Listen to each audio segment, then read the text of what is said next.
Hey everybody, what's up? It's Kenny. I'm going to look at running a Soulbound game here pretty soon, which is the Age of Sigmar role-playing game. And I wanted to, I got everything for it for Foundry. You guys know I'm a fan of the Foundry Virtual Tabletop, so I went ahead and got what was available, which is right now it's just the module, and which is the software to run it, basically, what you see here for the most part. And the core rulebook. So they don't have Shadows in the Mist yet, which is the big Anvil Guard campaign, or anything like that. They have it's basically just the core module and the bestiary and a couple other things. So I wanted to take some time with you guys and take a look and see what it's like running Foundry with Soulbound. So let's check it out. All right, so this is our main screen here. I just unpaused the screen. Oh, we've got our little Soulfire and Doom tracker down here. Soulfire is a expendable resource that the party can use to do certain things. Doom is it's not really a currency, but it's something that the GM has control over to increase the disparity of the world around you, and the higher the doom is, the more terrible everything is, and some bad guys get more powerful the higher the doom. So that's cool that that's right here, and you can keep track of all that. Of course, down here we have our hotkeys. Nothing super crazy, obviously. I don't have anything loaded in quite yet. And the rest of this is pretty much just regular old Foundry, nothing crazy. We do have a cool little map of the mortal realms back here. We've got 8 points, or all points here in the middle, and then, you know, Gur and Hyesh and all this stuff, all the realms. Once we get up here, you know, it's pretty much going to be the same thing. So we've got like our rolling and public chat, all that kind of stuff. Our active encounter scenes. Oh, wow. Okay, so we have a gigantic map of the Great Parch, which is basically where this is a big continent of Akshi, the realm of fire. We've got the Charwind Coast over here, which I believe, so that probably, oh, boom, this makes this Anvil Guard. Oh, wow. So we zoom in, this incredibly high-res map. It's super pretty. Oh, wow, Hallow Hearts over here. And then, boom, we pop it up. Here's all the information we need on Anvil Guard. Incredible. I love this kind of stuff, especially when I don't have to do it. So we've got a bunch of cool little things around here. We've got a token for something, some kind of mountain that has stuff to do with the fire slayers, and of course all these keywords are all, you can open up all those. We got awesome art down here. So big scenes like this are awesome. I say scenes in the Foundry way, basically. It's just like a big map. But of course this gives us all kinds of information. We have some sigils down here for all of the cities of Sigmar and Akshi, or in the Great Parch, I should say. Having something like this is really awesome, especially when your players have access to it, because then they can go around, they can look at all the information that they need, and they're engaging with the world, which is what you want as a game master. You want your players engaging with the world, and if they can go around and start clicking on maps and stuff like that and reading the information on themselves, that goes a long way. That goes a long way. All right, so the map is very cool. Let's see what else we have. We've got our bestiary here. Bestiary goes, wow, okay, so we have Free Guild Guard, an abhorrent ghoul king or queen, I like that, a Ragnarok spider, a cat, some chain rafts, blue horrors, blood reavers, blood letters, demonettes, going all the way down to weird knob shaman. So this is not the actual bestiary book for Soulbound. This is basically just like the stuff that you find in the starter box, and you know, just to get you going. So that's pretty cool. Let's open one up and see what we got here. Let's look at the blood letters. Let's do blood warriors. I like blood warriors. All right, so this is basically like our little standard character sheet for Soulbound. You can see this is a medium. This blood warrior is a medium creature. It's a champion. They are corrupted by chaos, and they have a maybe not a subfaction. Okay. Oh, look at that. That's parentheses. And that they are mortal. You can see they have body, mind, and soul. Of course, they're a champion. And then all of their skills, which is pretty cool. And then a couple talents, which is great. One of the things that online role-playing has spoiled me of is that oftentimes like a weapon will have a bunch of tags, you know, like cleave and sigmarite and stuff like that. Not having that information on hand is always frustrating because it's like, what does cleave do and how is it different than armor piercing? So having that kind of stuff available right here in a nice quick reference, for me, makes online gaming invaluable, or at the very least, what it does is it makes me want to have a computer or a tablet or whatever with this information on it so that I always have it with me. So we have all of our skills here. We'll click over and we see some talents. Of course, these are all clickable. So counter punch, what does it do? It takes a brutal counter punch with its spiked gore fist. Once per turn, the Blood Warrior is dealt damage by a target it is aware of. It can make an attack with its gore fist. That's pretty cool. All right, and then here we have the combat tab. This is great. Okay, so we have our melee is good, our port is 1, and our defense is good. Our port is 1, our ranged is 1. And then we have our armor, toughness, wounds, metal. This guy doesn't have any wounds, but he does have metal because he's a champion. It's all in the core rules. You guys be able to read this stuff. All right, let's go ahead and click Gore Fist and see what's up. All right, so of course it brings up your little tab. Pretty standard for Foundry. That's good. Automatically fills in the attribute body. Weapon skill, attacker rating is good. We're not going to double anything. We're not going to give any bonus dice. Let's just go ahead and roll it and see what happens here. Youch! Succeeded with 5 additional successes. 6 damage. Oh my god, that's huge. Wow, what a roll. Literally, okay, so I guess that's a 6 is the Sigmarite symbol here. Galmaraz, and then 3 5s and 2 4s. That's pretty brutal. Great roll. Okay, cool. And it's nice down here too on our combat screen that we have all of our talents listed as well. That's cool that they never leave. And I guess if we had spells and miracles, those would also be down here on the combat as well. Effects, let's go to the effects tab here. Okay, wow, okay, so we have a blinded, oh man, and when you hover over them, it tells you everything you need to know about the effect. That's phenomenal, and of course you can check them. That's great. Temporary effects, passive effects, disabled effects. Blood for the Blood God. Ooh, let's see what this does. Oh, but here it's in our talents. Ooh, Sight of Blood sends a Blood Warrior into the Frenzied Rage.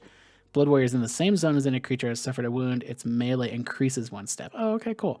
So if we hit that, Blood for the Blood God, and let's go back into the combat. Oh, so now our melee goes from good to great. That's fantastic.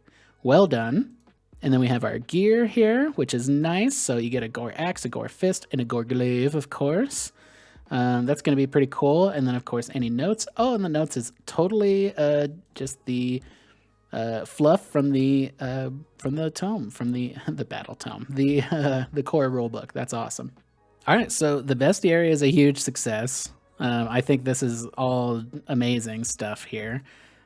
Great for the quickest reference, you know, and I like this stuff again because it keeps the narrative flowing, keeps the game engaged, and it lightens the load on the GM because we don't have to sit here and flip through pages and pages and pages and figure out what's going on. Pixel. What's going on, and you know, we can keep our mind honed in on the action. All right, so that's it for the bestiary. Let's click the next tab here. This is our items directory. So, of course, we have the core rulebook up here, which is going to pop out all of our talents, equipment, which is broken down into weapons, armor, even Caradron equipment, which is a little different, and adventuring gear. Neat. All of our miracles, all of our spells, of course, divided into all the things that they need to be, and then all the runes for you Dwarden folk out there. Pretty cool. So, of course, when we click on, let's say, Bolster Faith here, it's going to pop up a little tab.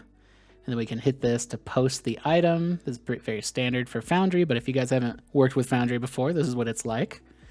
So you can post these descriptions directly to the chat so that everybody can see, which is really nice. So this tells you the target, the range, the duration, the cost, what you need to cast it, basically, your channeling test. So it's a 4-1 body athletics. For those of you who haven't maybe played Soulbound before, 4-1 is basically means you roll a bunch of dice equal to your body score and your athletic score, and you're looking for 1 result of 4 or higher.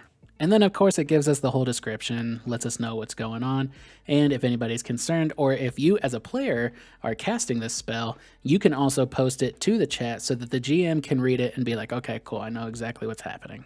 All right, and then let's check out some weapons here. So let's just go for a regular old battle axe. Availability common, costs 135 drops. Melee, and then 1S. Okay, cool. That's 1 plus S, so it does 1 damage plus whatever, how many successes you get.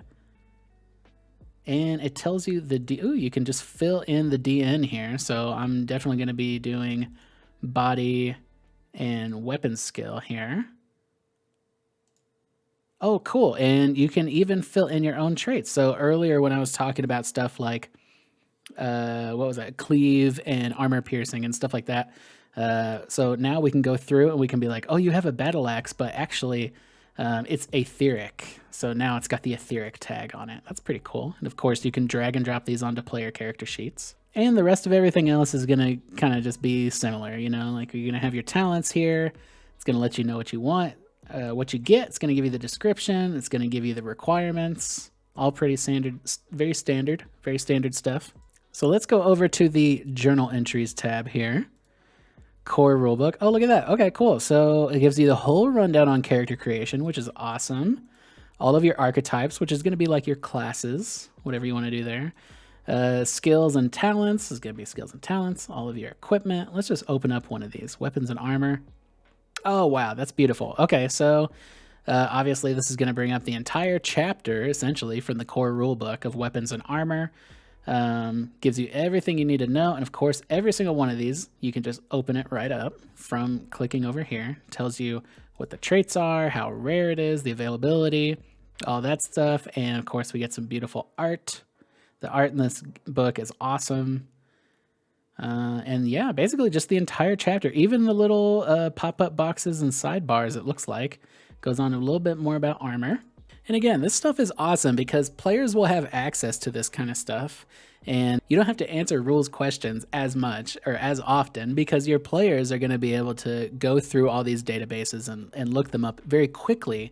And the faster their questions get answered, you know, the faster you get back into the game. And of course, all of this stuff is searchable as well. So if we're here in the journal entry tab and I'm like, how do spells work again? I can just type in spells. It'll bring me up the exact chapter we're looking for and tell me everything we need to know, including having all the spells listed. And of course, these are all openable files that you can drag and drop onto character sheets. Amazing, A+. All right, so our next tab here is going to be all the rollable tables. As you can see, there's not a ton of them. It's basically just hair color, eye color, and then some distinguishing features and stuff like that. Rollable tables aren't a big thing in Soulbound. This isn't like an OSR type game where everything is randomly generated. Basically just rolling to see what your character looks like. That's pretty much it. But of course, all these tables work, so all you have to do is, you know, grab one and let me see here.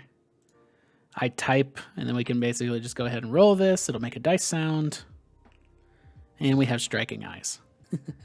We don't have any cards in the card tab because obviously, well, you don't use decks of cards or anything like that while you're playing Soulbound, so no big deal. And then we've got some music, and we've got our compendium here, which is where we can create compendiums, which obviously the core rulebook has created several of them for us. And these compendiums are basically things that you don't really want to mess with because this is what this is the information, where the information stored in Foundry. That's where everything else is populated from. So for example, when we go back to our talents here and we see a warm meal, this is basically a link to the data entry in the compendium. So you don't really want to mess with those unless you're going to add something homebrew. You know, if you're going to homebrew, you know, somebody wants to play a skink and we don't have the skink character yet on Foundry, then, you know, you can go through there, you can upload it, put it in the species index, and then boom, you have a skink. So yeah, that's basically a very surface level look at what's going on in Foundry for the Soulbound role-playing game by Cubicle 7. That's the Age of Sigmar role-playing game. I'm really excited about this game. I've been reading the core book pretty much nonstop for the last several weeks. I'm really looking forward to running it. I may be running it on Twitch. If I'm not running it on Twitch, maybe running a solo game of Soulbound on Twitch early next year, early 2021. Additionally, what I'm going to be doing is I'm going to be doing all of my Soulbound prep here on YouTube. So it's not going to be live or anything like that. I'm just going to have a cool kind of like series of videos where I go through Shadows in the Mist. That's the big Anvil Guard campaign for Soulbound, the big flagship campaign. And I'm going to go through everything. I'm going to go through the PDF, see what all I think needs to be prepped, and kind of give the breakdown so that you guys can follow along. And if you want to run the game, you can definitely follow me here and we can prep together. I had to zoom in and see this guy really quick because he looks very cool. I don't know who that is or what it's supposed to be, but I like it. Anyways, guys, that's it for today. Thanks for watching. If you found this interesting or if you found it helpful or if there's something that I missed that you want me to do a deep dive on or something like that, just let me know in the comments below. And of course, follow me here on YouTube, Hey GM Kenny. I'm Hey GM Kenny on TikTok, Hey GM Kenny on Twitch, and Hey GM Kenny on Twitter. All the links are going to be down in the bio, so come hang out. Let's talk Age of Sigmar. Let's talk role-playing games, and I'll see you next time.